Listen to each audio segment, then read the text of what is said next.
Hello student, हम लोग पढ़ रहे थे इंडियन इकोनॉमी और इंडियन इकोनॉमी में अभी तक हम लोग 25 लेक्चर कवर किए हैं।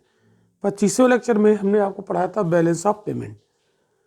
तो बैलेंस ऑफ पेमेंट से जुड़े हुए जो कॉन्सेप्ट है वो हमने आपको सिखाए थे। आज हम लोग बैलेंस ऑफ पेमेंट का ये दूसरा लेक्चर यहाँ पर पढ़ेंगे और इंडियन इकोनॉमी का 26वां लेक्चर होगा। बहुत ही कॉन्सेप्चुअल है और बहुत ही इम्पोर्टेंट भी है और टिपिकल भी है। बहुत ज़्यादा लोग इसको पढ़ते हैं लेकिन समझ में नहीं आता है, लेकिन आज के बाद आप इसे नहीं भूलेंगे। तो आज के लेक्चर में हम लोग बात करने वाले हैं एक्सचेंज रेट पर। ठीक है, तो जैसे जो मुद्रा जो एक्सचेंज की जाती है ना,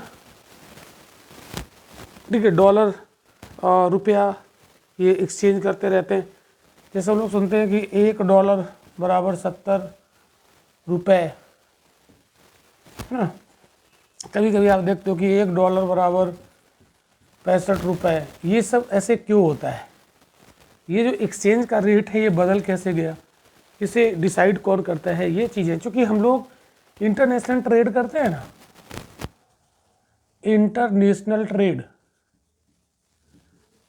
तो इंटरनेशनल ट्रेड के लिए हमें ये करेंसी चाहिए होती है, डॉलर चाहिए होता है। जैसे हम किसी देश से, अमेरिका से हमने मान लीजिए कोई वस्तु मंगाई, तो उसको हम रुपए में तो पेमेंट करेंगे नहीं, तो उसको हमें डॉलर देना पड़ेगा। किसी भी कंट्री से अगर हम कोई वस्तु मंगाते हैं, इंपोर्ट करते हैं, तो हमें डॉलर में पेमेंट करना होता है। तो ये सब एक्सचेंज करने होते हैं। तो यहाँ पर हम लोग इसी चीज़ को थोड़ा सा यहाँ पर समझते हैं। ये जो एक्सचेंज रेट होता है ये क्या होता है? विनिमय दर, एक्सचेंज रेट, इसको समझना है ये होता क्या है। तो जैसे हमने अपनी देश की जो मुद्रा यानी घरेलू मुद्रा का विदेशी मुद्रा में मूल्य, घरेलू मुद्रा का विदेशी मुद्रा में मूल्य, विदेशी मुद्रा में मूल्य, या इसको आप ऐसे भी कह सकते हो विदेशी मुद्रा का घरेलू मुद्रा में मूल्य, विदेशी मुद्रा का घरेलू मुद्रा में मूल्य। यही होता है विनिमय दर। जैसे हमने देखा कि $1 को अगर हमें रुपए से एक्सचेंज करना है तो जैसे मान लो 70 रुपये हो गया। इसका मतलब क्या है? ये जो विदेशी मुद्रा है $1, उसका घरेलू मुद्रा में मूल्य कितना है? 70 रुपये के बराबर है। या हम ऐसे कह सकते हैं $1 बराबर कितना हो जाएगा? 1/70। इसका मतलब है हमारी जो घरेलू मुद्रा है इंडिया की, $1 विदेशी मुद्रा में कितना मूल्य होता है उसका? 1/70 के बराबर होता है। तो चाहे घरेलू मुद्रा का विदेशी मुद्रा में मूल्य कहिए, चाहे विदेशी मुद्रा का घरेलू मुद्रा में मूल्य, यही होता है एक्सचेंज। ठीक है, तो एक्सचेंज रेट की बात हम लोग यहाँ पर करने वाले हैं आज के लेक्चर में। और भी बहुत सारी चीज़ें यहाँ पर हम लोग सीखेंगे। तो ये जो एक्सचेंज होता है इसको कौन डिसाइड करता है, पहले तो इस पर हम लोग बात करते हैं। तो अगर हम लोग बात करें 1991 या उसके पहले, इसके पहले की अगर हम लोग बात करें, बिफोर, पहले, तो इंडिया एक क्लोज्ड इकोनॉमी था। इंडिया क्या था? क्लोज्ड इकोनॉमी, बंद अर्थव्यवस्था, क्लोज्ड इकोनॉमी, बंद अर्थव्यवस्था था। इसका मतलब क्या था? जैसे ये इंडिया का मार्केट है, इंडिया का मार्केट, बाजार, तो अगर कोई दूसरा देश, अदर कंट्री अगर इंडिया में आकर अपनी वस्तु बेचे, या तो हम इसे बेचने नहीं देंगे। ये प्रतिबंध था, हम क्लोज हैं, हम किसी और को आने नहीं देंगे। तो हम भी कहीं अपनी वस्तु किसी दूसरे देश में नहीं बेच सकते। तो इसका मतलब है कि हम भी अपनी वस्तु नहीं बेचेंगे, एक्सपोर्ट नहीं करेंगे। क्लोज्ड इकोनॉमी थी। तो अगर इंडिया अपनी वस्तु किसी दूसरे देश में नहीं बेचेगा तो उसको डॉलर मिलेगा नहीं। थोड़ा बहुत हम लोग तेल वेल वगैरह ये खरीद लेते थे, ठीक है। तो जब हम व्यापार ही नहीं करेंगे तो हमारे देश में विदेशी मुद्रा आएगा नहीं, बहुत लिमिटेड आएगा। तो इसकी वजह से क्या था, जो डॉलर था भारत में कम आ रहा था, कम था, लिमिटेड था। यानी जो फॉरेक्स होता है ना, विदेशी मुद्रा भंडार, वो बहुत सीमित था, व्यापार ज़्यादा था नहीं, तो सीमित विदेशी मुद्रा भंडार था। अब तो बहुत ज़्यादा है विदेशी मुद्रा भंडार, फॉरेक्स जिसको कहते हैं। ये कैसा था, लिमिटेड था, यानी डॉलर भारत में बहुत कम था। तो यहाँ पर लगता था डिमांड एंड सप्लाई वाला नियम, क्या लगता था, डिमांड एंड सप्लाई वाला नियम लग जाता था। तो चूंकि डॉलर कम है भारत में और हमें कोई चीज़ विदेशी मंगानी है तो हमें डॉलर में पे करना पड़ेगा। तो जब हम कोई चीज़ अगर मंगाना चाहते थे तो हमें डॉलर चाहिए होता था, डॉलर देश में कम होता था, तो इसकी डिमांड है और सप्लाई कम है डॉलर की, तो ये महंगा हो जाता था। कैसे हो जाता था, महंगा हो जाता था। तो कभी $1 अगर 70 रुपये का है और डिमांड बढ़ी तो $1 80 रुपये का हो गया। तो ये क्या हो रहा है, महंगा हो रहा है। 70 रुपये दे के $1 मिल जाता है, फिर और महंगा हो गया तो 80 रुपये दे के $1 मिलेगा। इसका मतलब है कि ये डिमांड और सप्लाई, डिमांड एंड सप्लाई से इसका एक्सचेंज रेट डिसाइड होता था। डिमांड एंड सप्लाई से इसका एक्सचेंज रेट डिसाइड होता था 1991 के पहले, ठीक है। तो इससे क्या हो रहा है कि ये महंगा होता चला जाएगा, महंगा होता चला जाएगा। अब तो इसको कंट्रोल करना तो पड़ेगा, इसको कंट्रोल करना पड़ेगा। तो फिर इसमें आरबीआई हस्तक्षेप करती, आरबीआई या गवर्नमेंट ऑफ इंडिया, ठीक है। तो ये अपने अनुसार रेट तय कर देती है, अपने अनुसार। देखा कि बहुत महंगा होता चला जा रहा है, बहुत महंगा होता चला जा रहा है, तो इसको कंट्रोल करेगी ये आरबीआई। तो एक्सचेंज रेट को आरबीआई डिसाइड करने लगी। तो जैसे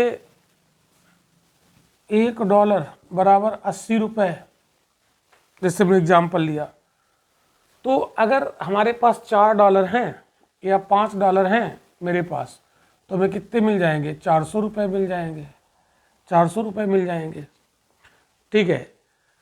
तो अगर हम ये कहें कि आरबीआई हमको $5 के 1000 रुपये क्यों नहीं दे देती, नहीं, तो 1991 के पहले यहाँ आरबीआई का हस्तक्षेप नहीं होगा, क्योंकि किससे डिसाइड होता है, एक्सचेंज रेट, डिमांड और सप्लाई। तो डिमांड ज़्यादा है, सप्लाई कम है, तो ये रेट बढ़ता जाएगा, ठीक है, बात अब समझिएगा। और अगर डिमांड ज़्यादा हो गई और सप्लाई कम हो गई तो ये हो सकता है कि $1 बराबर 90 रुपये हो जाए। तो यहाँ आरबीआई हस्तक्षेप नहीं कर रही है अभी डिमांड और सप्लाई से। तो जिस चीज़ की डिमांड बढ़ेगी और सप्लाई कम होगी उसकी वैल्यू बढ़ जाएगी। तो ऐसे चल रहा था एक्सचेंज रेट। लेकिन 1991 के बाद भारत में क्या हुआ, भारत में लिबरलाइजेशन हुआ, ठीक है। और जो हमारी क्लोज्ड इकॉनमी थी, धीरे धीरे ये ओपन होना शुरू हुई।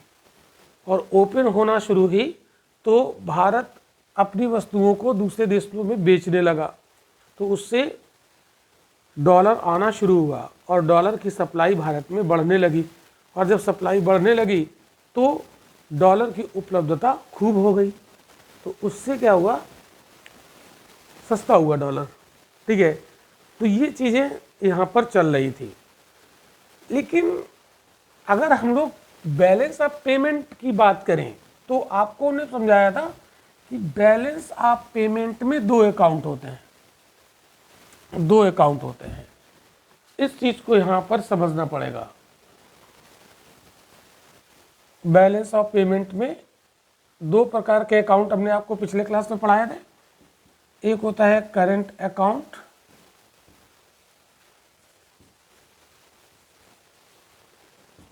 और एक होता है कैपिटल अकाउंट। तो पिछला लेक्चर अगर आपको याद है, ध्यान है, जिसने नहीं देखा है वो देखे, और इससे देख लिया तो उसको पता होगा।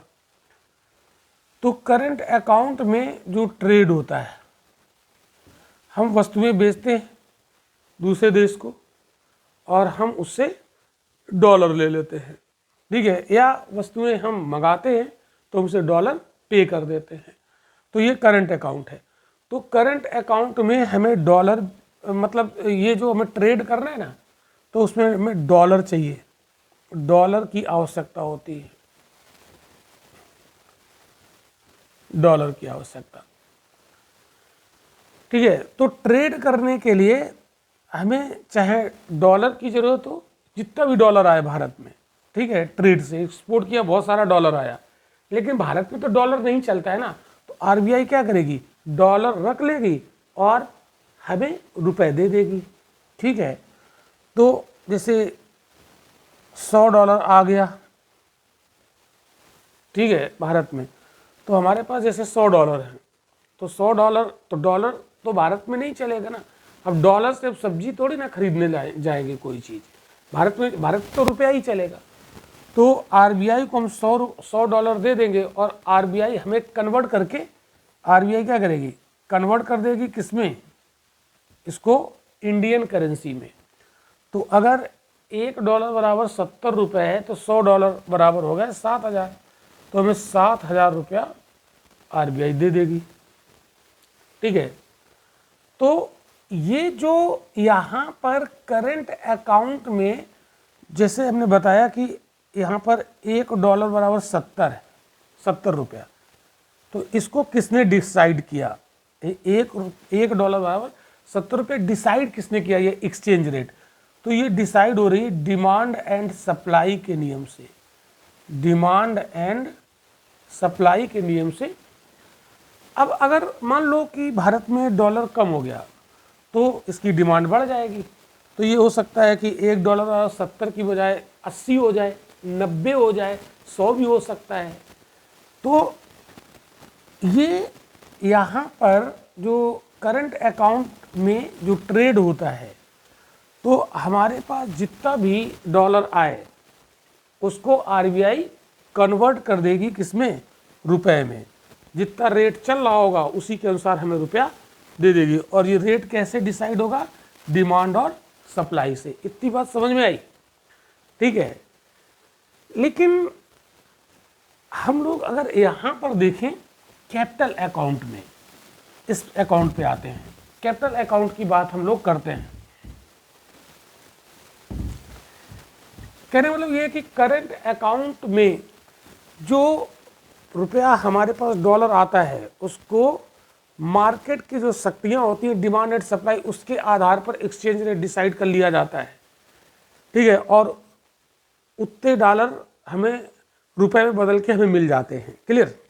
लेकिन जब हम लोग कैपिटल अकाउंट की बात करें, बैलेंस ऑफ पेमेंट में जो कैपिटल अकाउंट होता है, तो कैपिटल अकाउंट में क्या क्या आता है, हमने आपको बताया था कि ऐसा विदेशी मुद्रा जो हमें वापस करनी पड़े, जैसे हमने लोन लिया कहीं से या भारत में इन्वेस्टमेंट किया विदेशी लोगों ने, ठीक है, क्या किया, इन्वेस्टमेंट, वो एफडीआई भी हो सकता है और वो एफआईआई भी हो सकता है। तो कोई फॉरेनर है, उसने भारत में पैसा लगाया एफडीआई के तहत, ठीक है, तो वो किस में आ जाएगा, तो भारत में ये एफडीआई के तहत डॉलर आया ना। जैसे मान लो कि कोई एक विदेशी है, मान लो एक मिस्टर विलियम है ना, कोई विलियम नाम का एक विदेशी, ये भारत में $1,000 इन्वेस्ट करना चाह रहा है। तो $1,000 लेके आया भारत में, ये विलियम $1,000 लेकर आया और भारत में ये इन्वेस्ट करना चाह रहा है। तो ये आएगा और $1,000 आरबीआई को दे दिया। अब आरबीआई ने क्या किया, इसके $1,000 के बदले जो रुपया था वो दे दिया और ये रुपया मतलब इसका $1,000 रुपया में बदल गया और उसने वो रुपया उठाया भारत में लगा दिया, इन्वेस्ट कर दिया। तो आरबीआई के पास ये $1,000 इकट्ठा हो गए, यानी भारत का जो विदेशी मुद्रा भंडार है उसमें $1,000 इंक्रीज हो गया, ठीक है। तो जो इन्वेस्टमेंट भारत में होता है विदेशियों के द्वारा, वो भारत का विदेशी मुद्रा भंडार बढ़ाता है। क्लियर? तो भारत में $1000 आ गए। हाँ, लेकिन जानते हो जब ये वापस जाएगा तो अपने $1000 मांगेगा, तो इसको देने भी पड़ेंगे, वो अभी हम समझेंगे उस चीज को। तो जो कैपिटल अकाउंट के अंतर्गत अगर हम लोग देखें तो इसमें जो एक्सचेंज रेट है वो कौन सी वाली लागू होगी? तो मार्केट वाली लागू होगी कि आरबीआई इसको कंट्रोल करेगी? ध्यान से समझना, करंट अकाउंट में जितना भी डॉलर आएगा भारत में, उसको मार्केट में जो रेट चल रहा है डॉलर और रुपया का, उसके अकॉर्डिंग कन्वर्ट करके दे दिया जाएगा। लेकिन यहां पर क्या होगा? यहां पर कौन डिसाइड करेगा? तो इसमें डिसाइड करेगा एक तो मार्केट यानी डिमांड और सप्लाई, और दूसरा डिसाइड करेगा आरबीआई। तो 60% बदला जाएगा मार्केट के एक्सचेंज रेट से उसका डॉलर। ठीक है? इसमें मतलब जैसे मान लो थोड़ा छोटा एग्जांपल लेते हैं, है ना। मिस्टर विलियम आए $100 लेकर भारत में इन्वेस्ट करने। तो अब जैसे यहाँ पर मार्केट रेट क्या चल रहा है, मान लो $1 बराबर 70 रुपये चल रहा है मार्केट। ये रोज बदलता रहता है।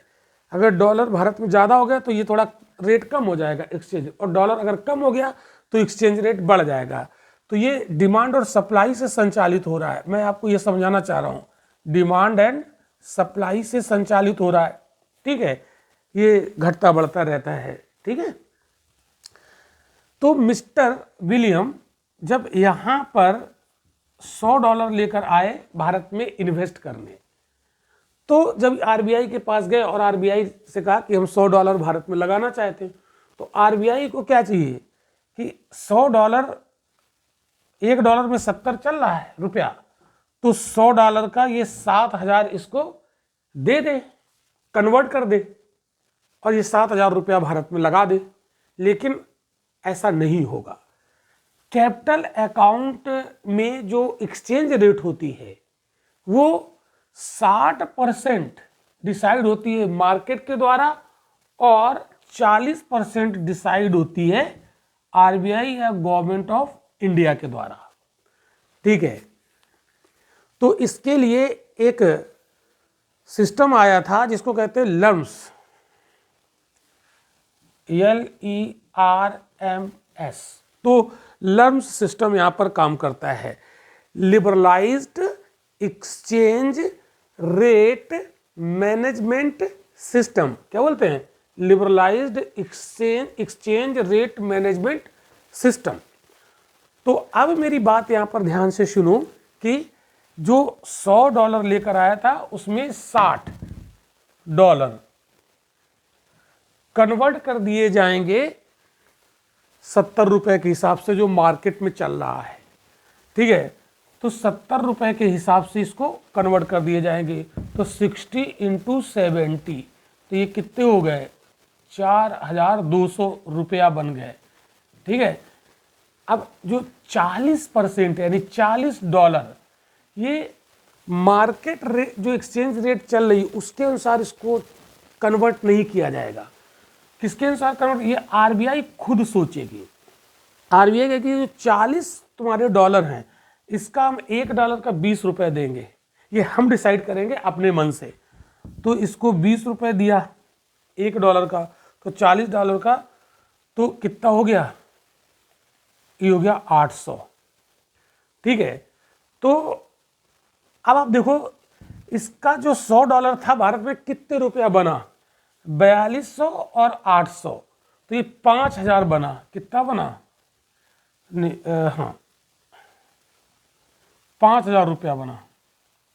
इसका मतलब ये हुआ कि मिस्टर विलियम जो $100 लेकर आए थे वो भारत में कितने रुपए के बराबर बना? 5000 रुपए के बराबर बना। वैसे 70 रुपए के हिसाब से अगर डिमांड एंड सप्लाई यानी मार्केट में जो रेट चल रहा है उसके अनुसार अगर इसको कन्वर्ट करते तो सीधे ये 7000 बनता। क्यों भाई? ये कितना बनता? 7000 रुपया बन जाता। लेकिन इस हिसाब से कितना बना? 5,000 रुपया बना। ठीक है, तो कहने का मतलब ये है कि जो कैपिटल अकाउंट की जो फॉरेन करेंसी होती है उसको कन्वर्ट किया जाता है 60% मार्केट में जो एक्सचेंज रेट चल रही है और 40% आरबीआई या गवर्नमेंट ऑफ इंडिया अपने मन से रेट डिसाइड करके उसको एक्सचेंज करती है। इसको लर्म्स सिस्टम कहते हैं, liberalised exchange rate management system इसको बोला जाता है। ठीक है, तो याद रखिएगा, अगर आपसे कोई पूछे कि करंट अकाउंट के तहत जो फॉरेन करेंसी भारत में आती है वो डिमांड एंड सप्लाई के एक्सचेंज रेट से रुपए में कन्वर्ट होती है, और जो कैपिटल अकाउंट के तहत भारत में फॉरेन करेंसी आती है वो लम्स सिस्टम के तहत इंडियन रुपीस में कन्वर्ट की जाती है। इसका मतलब उसका जो भी फॉरेन करेंसी आई उसका 60% मार्केट रेट से इंडियन रुपीस में कन्वर्ट किया जाएगा और 40% आरबीआई या गवर्नमेंट ऑफ इंडिया अपने अनुसार रेट को तय करेगी। इतनी बात क्लियर हुई? ठीक है, तो भारत में विनिमय दर दो तरीके से डिसाइड होती है, एक्सचेंज रेट दो तरीके से डिसाइड होती है, एक डिमांड एंड सप्लाई के आधार पर और दूसरी आरबीआई या government of India demand and supply को ध्यान में न रखकर अपने अनुसार जैसा उसको लगे वैसा करेगी। मार्केट में कुछ भी रेट चल रहा हो चलने दो, इससे कोई लेना देना नहीं, हम तुम्हें अलग से एक्सचेंज रेट बताएंगे। ठीक है, इसी को कहते हैं लर्म सिस्टम। इतनी बात आप लोगों को क्लियर हो गई। तो आइए इसके कुछ पॉइंट यहां पर हम लोग समझते हैं। ठीक है, कॉन्सेप्ट क्लियर, कुछ पॉइंट यहां पर नोट कर लेते हैं फटाफट। तो लर्म्स फुल फॉर्म याद कर लीजिएगा, liberalised exchange rate management system. तो ये मार्च 1992 से शुरू हुआ है। ठीक है, तो मार्च 1992 से एकल आधिकारिक दर के स्थान पर एक दोहरी विनिमय दर प्रणाली शुरू की गई। पहला पॉइंट मार्च 1992 से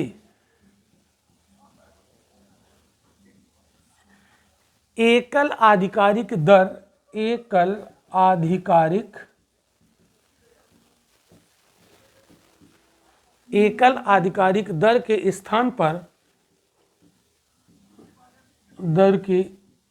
स्थान पर एक दोहरी विनिमय दर प्रणाली शुरू की गई। एक दोहरी विनिमय दर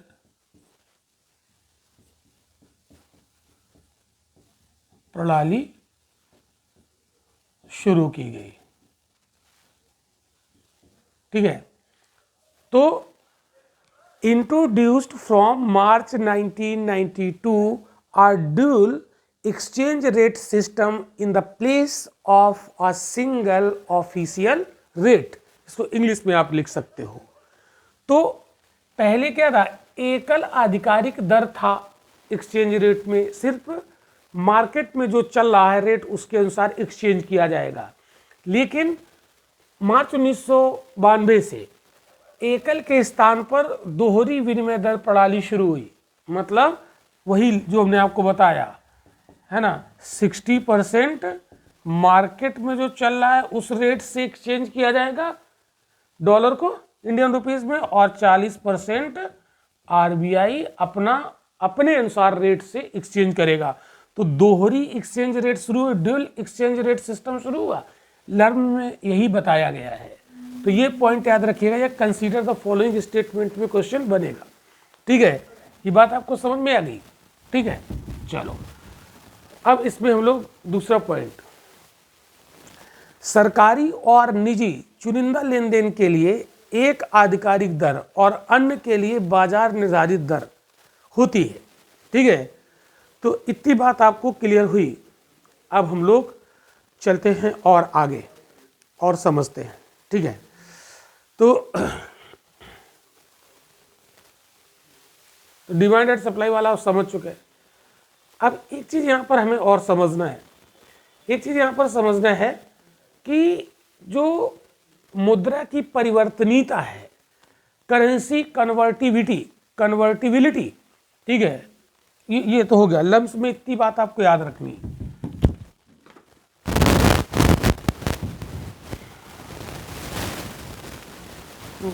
करेंसी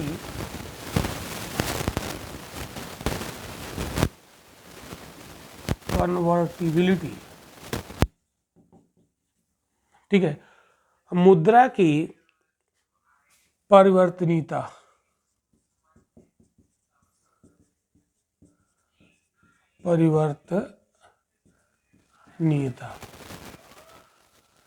ठीक है। तो ये क्या है, जैसे हम $1 लेके आए और जैसे वो 70 रुपये के बराबर चल रहा है, ठीक है।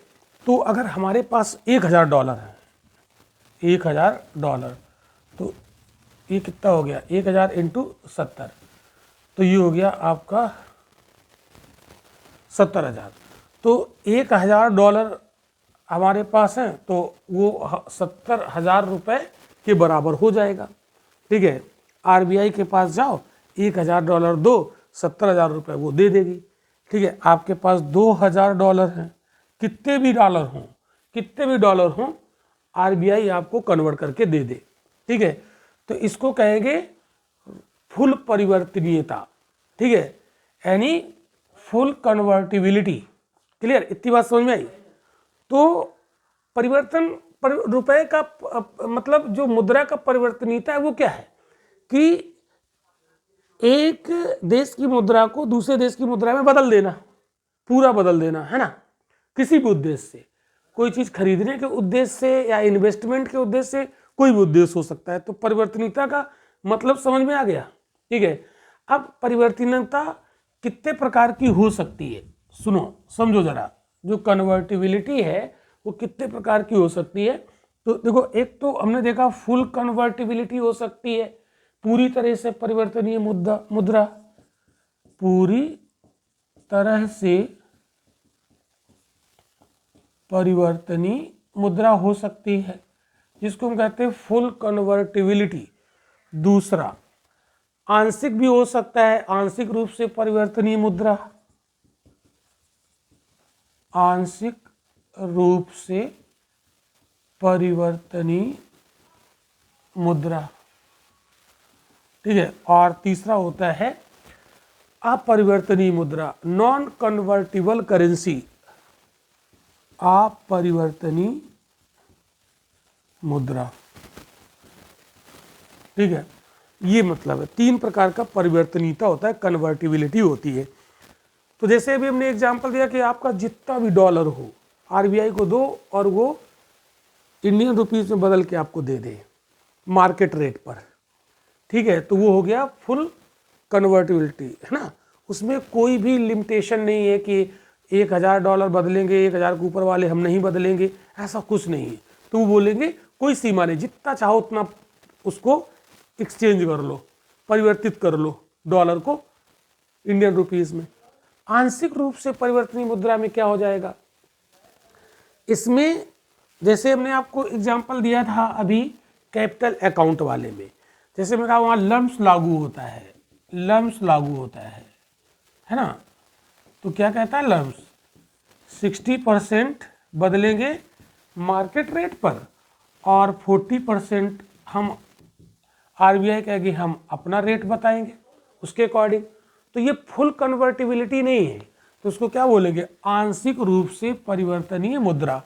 इसका मतलब है कि भारत में बैलेंस ऑफ पेमेंट के तहत जो 2 अकाउंट होते हैं, जो करंट अकाउंट होता है उसमें मुद्रा पूर्णतः परिवर्तनीय होती है, यानी पूरी तरह से परिवर्तनीय होती है।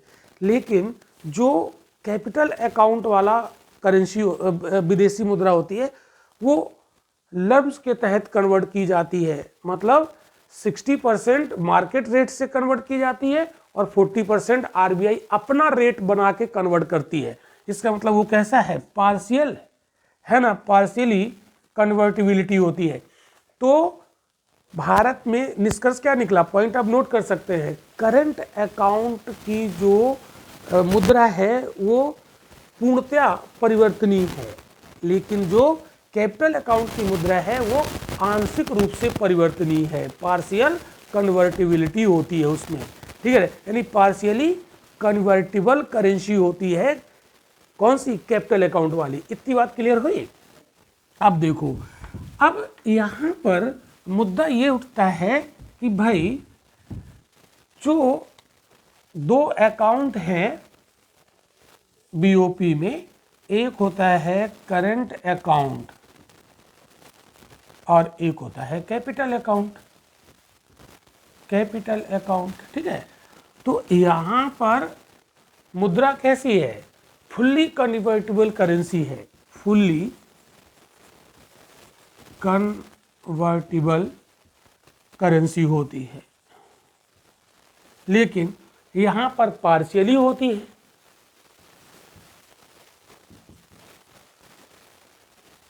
कन्वर्टिबल होती है।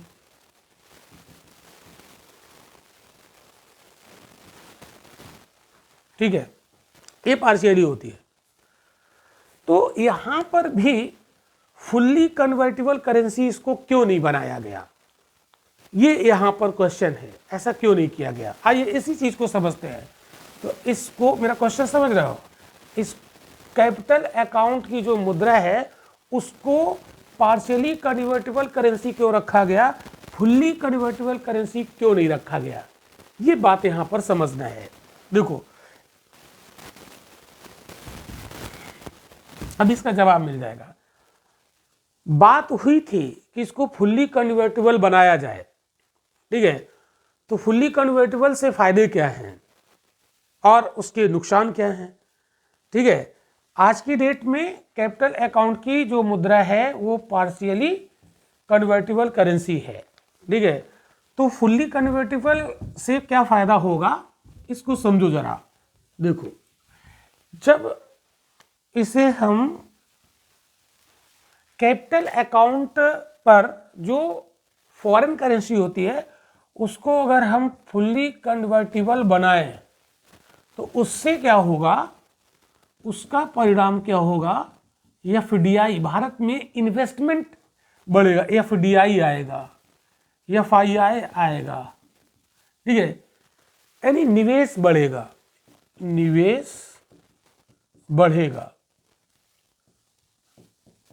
तो जब, और निवेश तो अच्छी बात होती है, क्योंकि हमने आपको जब बैलेंस ऑफ पेमेंट पढ़ाया था तो हमने आपको बताया था भारत में ट्रेड डेफिसिट होता है, तो उस डेफिसिट को बैलेंस इंडिया कहाँ से करता है, जो हमें एफडीआई से विदेशी मुद्रा मिलती है। तो एफडीआई आना तो अच्छी बात है, और अगर हम कैपिटल अकाउंट पर करेंसी को अगर फुल्ली कन्वर्टेबल बना देंगे तो निवेश बढ़ेगा, भारत में बहुत सारा विदेशों से पैसा आएगा, तो उससे इंडस्ट्री स्थापित होगी, तो रोजगार होगा भारत में, एम्प्लॉयमेंट बढ़ेगा, तो अच्छी बात है। तो हम इसको क्यों नहीं कन्वर्टिबल बनाते हैं, ये बात यहाँ पर समझनी पड़ेगी।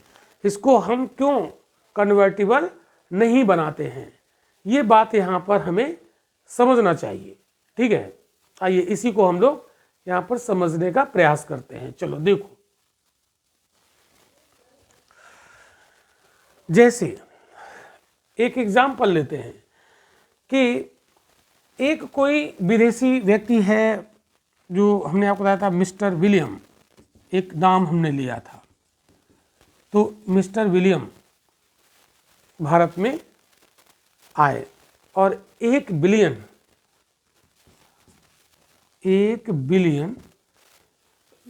डॉलर ये लेकर आते हैं, 1 बिलियन डॉलर लेकर आए, और ये कहते हैं कि हम भारत के किसी कंपनी में पैसा लगाना चाहते हैं, तो 1 बिलियन डॉलर, तो ये जाएंगे किसके पास, बहुत ध्यान से समझना, आरबीआई के पास, ठीक है, क्योंकि डॉलर नहीं लगेगा, लगेगा तो रुपया, लेकिन ये अपने यहाँ से 1 बिलियन डॉलर लेके आए, और मार्केट एक्सचेंज रेट मान लो चल रहा है $1 बराबर 70 रुपये, ये चल रहा है, ये एक्सचेंज रेट चल रहा है मार्केट का, ध्यान समझना, ये मार्केट रेट चल रहा है,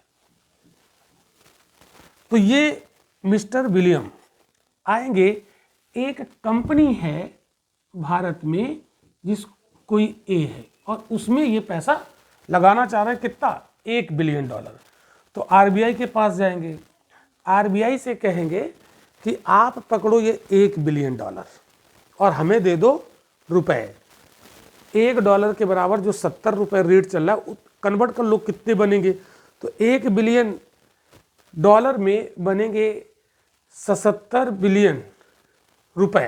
कितने बने इस रेट से, कितने बनेंगे, $1 बिलियन बराबर कितने बन जाएंगे, 77, चूंकि 70 चल रहा है ना, 70 बिलियन इंडियन रुपीस, ये रुपया बन गया इतना, 70 बिलियन रुपया बन गया। तो ये 70 बिलियन रुपया कंपनी ए में लगा दिया, ठीक है, मिस्टर विलियम ने। और मिस्टर विलियम जितना पैसा लगाया उतने पैसे के बराबर इसके शेयर होल्डर बन गए, ठीक है। यानी विलियम इस कंपनी ए में 70 बिलियन रुपए के क्या बन गए, शेयर होल्डर बन गए। यानी 70 बिलियन रुपए के शेयर इनको मिल गए, इस कंपनी के शेयर होल्डर बन गए, ठीक है। अब ध्यान से समझो, ये 70 बिलियन रुपया इंडिया में आ गया। अब ये 70 बिलियन रुपया इंडिया में आ गया, तो ये रुपया आ गया, ये रुपया जाएगा मार्केट में जाएगा तो लोगों की परचेजिंग पावर को बढ़ा देगा। ध्यान से समझना, तो ये जो 70 बिलियन रुपया है लोगों की परचेजिंग पावर को बढ़ा देगा, यानी डिमांड बढ़ा देगा। और डिमांड जब बढ़ेगी तो इन्फ्लेशन बढ़ जाएगी। इसका परिणाम क्या होगा, इसका परिणाम होगा इन्फ्लेशन बढ़ जाएगी। तो आरबीआई कहेगी कि तुम्हारे ये रुपए लगाने से यहां इन्फ्लेशन बढ़ जाएगी, इसलिए हम ऐसा नहीं होने देंगे, ठीक है। समझना बहुत ध्यान से, हम इन्फ्लेशन नहीं बढ़ने देंगे। हम क्या करेंगे कि तुम्हारे इस 1 बिलियन को लगाने तो देंगे इंडिया में, लेकिन हम इस रेट से एक्सचेंज नहीं करेंगे, 70 रुपए के रेट से एक्सचेंज नहीं करेंगे। ये तो मार्केट रेट है, हम जो रेट बताएंगे उस रेट से हम इसको एक्सचेंज कर देंगे। तो आरबीआई कहेगी देखो यार, हम इतने रुपए में तो एक्सचेंज नहीं करेंगे, नहीं तो हमारे देश से बढ़ जाएगी इन्फ्लेशन। हम क्या करेंगे, हम तुम्हें $1 का 20 रुपया दे सकते हैं। $1 का कितना दे सकते हैं, 20 रुपया, आरबीआई ने कहा, ठीक है। तो 1 बिलियन के हम कितने तुम्हें देंगे, $1 बिलियन के 20 बिलियन रुपीस दे देंगे। मतलब $1 बिलियन के हम तुम्हें कितने दे देंगे, 20 बिलियन रुपया दे देंगे, है ना। तो ये जो अब क्या करेगा, ये 20 बिलियन रुपया भारत में आएगा। 70 बिलियन आना चाहिए, लेकिन कितना आएगा, आरबीआई ने इसको कंट्रोल कर दिया 20 बिलियन। तो 20 बिलियन आएगा तो ये ज़्यादा महंगाई नहीं बढ़ाएगा। तो अब जिस कंपनी में ये पैसा लगा रहा है उस कंपनी का मालिक जानते हो क्या कहेगा कि देखो भाई, ना ऐसे समझ लो इसको, इस तरीके से समझो कि ये जो मिस्टर विलियम है ये कहेंगे कि यार आप बहुत रेट कम दे रहे हो, ठीक है। हम तो कहाँ, अगर इस रेट से आप बदलते तो हम 70 बिलियन रुपए के बराबर इस कंपनी के शेयर होल्डर हो जाते, है ना, $1 बिलियन खर्च करने पर। लेकिन अब हम $1 बिलियन खर्च करने पर केवल इस कंपनी के हम 20,000 बिलियन रुपए के ही शेयर होल्डर हो पाएंगे। तो इससे इन्वेस्टमेंट हतोत्साहित हो गए। ये मिस्टर विलियम कहेगा कि हम नहीं इन्वेस्ट करेंगे इंडिया में, हम जा रहे हैं वापस, ठीक है। तो अगर इसको पूर्णतः कन्वर्टेबल नहीं बनाया गया ना, अगर मार्केट रेट पर इसको कन्वर्ट कर दिया जाता तो इसका इंडियन रुपए में $1 बिलियन 70 बिलियन रुपए के बराबर हो जाता। और तो ये 70 बिलियन रुपए के बराबर इस कंपनी का शेयर होल्डर होता। बहुत ध्यान से समझना। तो ये यहां क्या करता, प्रोत्साहित होता कि यार $1 बिलियन से हमें इस कंपनी का 70 बिलियन रुपए के बराबर शेयर होल्डर हम बन जा रहे हैं। तो ये प्रोत्साहित होता है, लेकिन ऐसा आरबीआई ने कर दिया तो ये हतोत्साहित हुआ। ठीक है, तो जब फुल्ली कन्वर्टिबल होता है तो एफडीआई बढ़ता है, लेकिन आरबीआई ऐसा क्यों नहीं कर रही? ठीक है, ऐसा भारत सरकार कर क्यों नहीं रही है? ऐसा इसलिए नहीं कर रही है कि कोई तो समस्या आ जाएगी। देखो, मान लो एक दो बार प्रयास भी किया, देखो समझो, एक दो बार प्रयास भी किया, इसमें इसके लिए प्रयास किए गए हैं। 1996 में एक कमेटी बनाई गई थी, तारापुर कमेटी। ये फैक्ट काफी इंपॉर्टेंट है। तारापुर समिति, इनसे कहा गया था कि आप भारत की परिस्थितियों का अध्ययन करो और ये अध्ययन करके हमें बताओ कि कैपिटल अकाउंट की मुद्रा को क्या फुल्ली कन्वर्टिबल बनाया जा सकता है। बहुत ध्यान से समझना। तो तारापुर जो थे, उन्होंने स्टडी किया और अपनी रिपोर्ट दी कि हाँ, आप इन्वेस्टमेंट अगर बढ़ाना चाहते हैं तो आप कैपिटल अकाउंट की मुद्रा को फुल्ली कन्वर्टिबल बना दीजिए। ठीक है, तो इन्होंने तो रिकमेंड कर दिया, लेकिन हुआ क्या, एक समस्या आ गई। यहां पर कुछ क्राइसिस आ गई, एशिया में डॉलर की बड़ी समस्या हो गई, तो इसलिए तारापुर कमेटी की रिकमेंडेशन को लागू नहीं किया जा सका। फिर ये मामला चलता रहा। फिर आया 2004-05, इस समय मनमोहन सिंह जी की सरकार थी और अब इनको लगा कि हाँ, अब फिर से एक बार ऐसा करते हैं कि कैपिटल अकाउंट की मुद्रा को, करेंसी को फुल्ली कन्वर्टिबल बनाया जाए। तो फिर से एसएस तारापुर की अध्यक्षता में कमेटी दोबारा गठित की गई। ठीक है, दोबारा कमेटी गठित की गई और इस कमेटी ने 2006 में अपनी रिपोर्ट प्रस्तुत की दोबारा कि हाँ, इसको फुल्ली कन्वर्टिबल बना दिया जाए। 2007 में रिपोर्ट दी, 2006 में कमेटी बनाई गई, तो 2007 में रिपोर्ट आई। लेकिन 2008 में फिर से एक रिसेशन आ गया, मंदी आ गई, तो फिर से एसएस तारापुर जो कमेटी थी, उसकी रिकमेंडेशन को भारत में लागू नहीं किया जा सका। तो आपसे पूछ लेगा कि तारापुर कमेटी का संबंध किससे है? तो कैपिटल अकाउंट पर मुद्रा की परिवर्तनीयता पर गठित की गई एक समिति थी, जिसने रिकमेंड किया था कि कैपिटल अकाउंट की करेंसी को फुल्ली कन्वर्टिबल बना दिया जाए, और 2 बार गठित की गई, लेकिन इत्तेफाक से या सहयोग जो भी कहिए, इनकी रिकमेंडेशन को लागू नहीं किया जा सका। तो आज की डेट में क्या है? आज की डेट में लम्स का जो सिस्टम है वो लागू होता है। ठीक है, अगर कोई विदेशी भारत में इन्वेस्ट करना चाहे तो उसकी मुद्रा को 60% कन्वर्ट किया जाएगा मार्केट एक्सचेंज रेट पर, मार्केट एक्सचेंज रेट पर, और 40% कन्वर्ट किया जाएगा आरबीआई अपनी सुविधा अनुसार जो भी एक्सचेंज रेट डिसाइड करे। ठीक है, तो इसको फुल्ली कन्वर्टिबल बनाने में दिक्कत क्या है, आइए इसको समझ लेते हैं। हालांकि तारापुर कमेटी ने कहा कि इसको फुल्ली कन्वर्टिबल बना दो, लेकिन अभी भी भारत में इसको फुल्ली कन्वर्टिबल नहीं है। कैसा है? ये पार्शियली है, आंशिक है। तो आंशिक परिवर्तनीय है, लेकिन करंट अकाउंट पर फुल्ली कन्वर्टिबल है और कैपिटल अकाउंट पर ये आंशिक परिवर्तनीय है, और लम्स का सिस्टम यहां पर लागू होता है। इतनी बात समझ में आ गई? अब देखो, इसको फुल्ली कन्वर्टिबल बनाने में प्रॉब्लम क्या आ रही है, समझो जरा ध्यान से।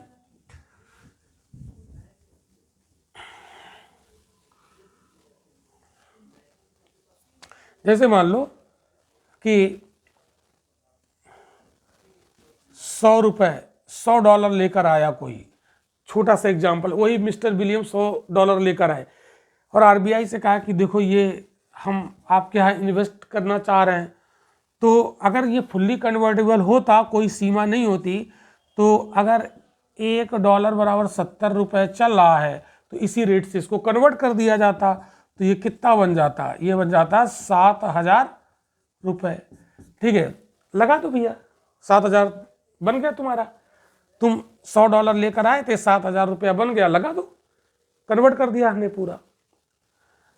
छोटा सा एग्जाम्पल लिया है छोटी संख्या का समझने के लिए। अब देखो, मान लो भारत में कोई ऐसी पॉलिटिकल अनस्टेबिलिटी आ जाती, कुछ दंगे हो जाते, कुछ ऐसा कुछ हो जाता कि भारत में जो कंपनियां वो बंद हो रही, तो ये विदेशी क्या करता, ये तुरंत आरबीआई के पास जाता कि भैया हमारे वो जो $100 हमने दिए थे वो हमें वापस कर दो, हम जा रहे हैं अपने देश, क्योंकि आपके देश में मेरा ये पैसा सुरक्षित नहीं।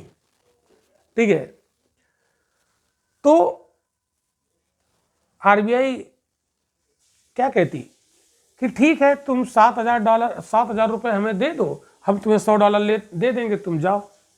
ठीक है, अब मान लो कि ऐसी पॉलिटिकल अनस्टेबिलिटी आ गई भारत में, जितने भी इन्वेस्टर हैं वो सब अपना डॉलर ले लेके भाग रहे हैं। अब आरबीआई को डॉलर देना पड़ता और डॉलर आ रहा नहीं, तो डॉलर देती कहाँ से, देगी कहाँ से? अगर मान लो सारे इन्वेस्टर अपने अपने डॉलर मांग के और अपने देश भागना चाहें, तो आरबीआई के सामने बड़ी समस्या आ जाएगी। वो डॉलर देगी कहाँ से? क्योंकि और कोई कहीं से डॉलर आ ही नहीं रहा है, ना कोई पर्यटक आ रहे हैं, यहाँ पर दंगे हो रहे हैं, मान लो पॉलिटिकल अनस्टेबिलिटी आ गई, सुरक्षा का अभाव है, तो कोई टूरिस्ट भी नहीं आ रहा है भारत में डर की वजह से कि अरे वहाँ जाएंगे पता नहीं क्या हो जाए। तो टूरिस्ट आते तो भारत में डॉलर आता, व्यापार भी नहीं चल रहा है। तो अब अगर ये सब भागेंगे तो आरबीआई इनको देगी कहाँ से, संकट आ जाएगा। तो इसलिए जानते हो, इसलिए इसको फुल्ली कन्वर्टिबल नहीं बनाया गया। अब जानते हो इससे क्या होगा, आरबीआई ने मान लो दिया तो उसको $100 लिया और दिया 7,000, और 7,000 उसने रुपए भारत में लगा दिए। अगर मान लो ये भागे यहाँ से, तो जानते हो आरबीआई अपनी रेट लगा देगी। मान लो जी भाग रहा है, मिस्टर विलियम अपने $100 इससे मांगने गया कि $100 हमें दे दो, और ये लो $100 हमने तुम्हें दिए थे, तुमने हमको 7,000 दिए थे, ये 7,000 पकड़ो और मेरे $100 लाओ, हम जा रहे हैं। तो आरबीआई कहेगा नहीं नहीं नहीं, ऐसे नहीं, 7,000 हमने तुम्हें दिए थे, तुम हमें 14,000 रुपया दो, तब हम तुम्हें ये $100 देंगे। अपना रेट लगा दिया आरबीआई ने। तो ऐसी स्थिति में ये भाग नहीं पाएगा, भागना भी चाहेगा तो इसको घाटा होगा ना बहुत ज्यादा, तो ये सोचेगा कि यार ना मांगो, ठीक है, नहीं तो हम 14,000 कहां से दें इसको। ठीक है, तो इसलिए कोई ऐसी सिचुएशन आ जाती है कि जिसमें जितने भी विदेशी हैं अपना अगर पैसा वापस लेके भागना चाहें तो आरबीआई उसे भागने नहीं देगी। $100 लेके दिया था 7,000, और जब ये वापस मांगे तो कहेगा हमें 14,000 रुपया दो, तब हम तुम्हें $100 देंगे। अपना रेट। तो ये फुल कन्वर्टिबिलिटी नहीं है। ठीक है, क्लियर? इतनी बात समझ में आ गई? तो इतनी बात समझ में आ गई तो पूरा सारा जो कॉन्सेप्ट है वो क्लियर हो गया आपका। तो आज का क्लास हम यहीं तक रखेंगे। काफ़ी टिपिकल था कॉन्सेप्ट, आप इसको बार बार लेक्चर को देखिए, वीडियो को पॉज करके देखिए। कोई समस्या हो तो आप डिस्कस करिए, कमेंट करिए या हमें कॉल करिए। ठीक है, और दूसरा इसमें हम अभी एक लेक्चर और पढ़ाएंगे आपको। अभी इसमें कुछ और भी चीज़ें बाकी है, जैसे हमारे रुपए का अवमूल्यन क्या होता है ना, उस पर अभी हमें चीज़ें पढ़ानी है। तो ऐसे कुछ छोटे छोटे टॉपिक अभी इसमें बचे हुए, तो एक लेक्चर अभी और लगेगा, तो ये हो जाएगा कंप्लीट। तो आज के लेक्चर में यहीं तक। थैंक यू, मिलते हैं अगले क्लास में।